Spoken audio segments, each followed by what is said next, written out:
1,5 сағат болды ғой туалетте отырғаныңа. Сонша сағат туалетте отырғанша сабағыңды оқымайсың ба? Ана түріңмен геморрой боласың ғой.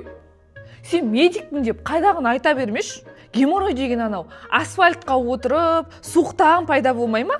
Туалетте отырғаннан қандай геморрой? Маған сенбесең, хирургтың өзін тыңдаш. Сәуле апай дұрыс айтады. Мен сізге ең жеңіл түрде түсіндіріп берейін. Жалпы біздің құйрығымызда сфинкт бар. Бұл бұлшық ет. Оның жанында тамырлық подушкалар болады.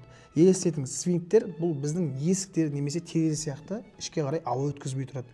Оның жанында уплотнитель бар, яғни резинкалар. Соның рөлін тамырлық подушкалар атқарады. Егер сен бір жерде көп отыратын болсаң, сол подушкаларға қан тола береді. Толған сайын ауырлай береді, ол бізде жіп арқылы байланып тұр. Сол бір уақытта ол жыртылады. Одан кейін барып ол жерде түйін пайда болады. Бұны геморрой деп айтады. Ұзақ уақыт өткен сайын ол қанай береді, одан кейін қышу пайда болады, түбінде жайсыздық. Бұл дегеніміз геморройдың бірінші сатысынан үшінші сатысына дейін өту. Егер де адамда бірінші, екінші, үшінші сатыдағы геморрой болса, оны үй жағдайында атаман свечасы арқылы емдеп алуға болады.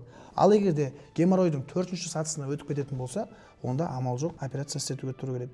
Сондықтан да егер де сізде геморройдың алғашқы белгілері ол қанау пайда болса, сіз оны байқасаңыз, міндетті түрде атаман компаниясының свечасын алып емделіңіз. Егер де сізде де осындай жағдайлар байқалса, оны ұзаққа созудың қажеті жоқ. Дәл қазір комментарийға плюс қалдырыңыз.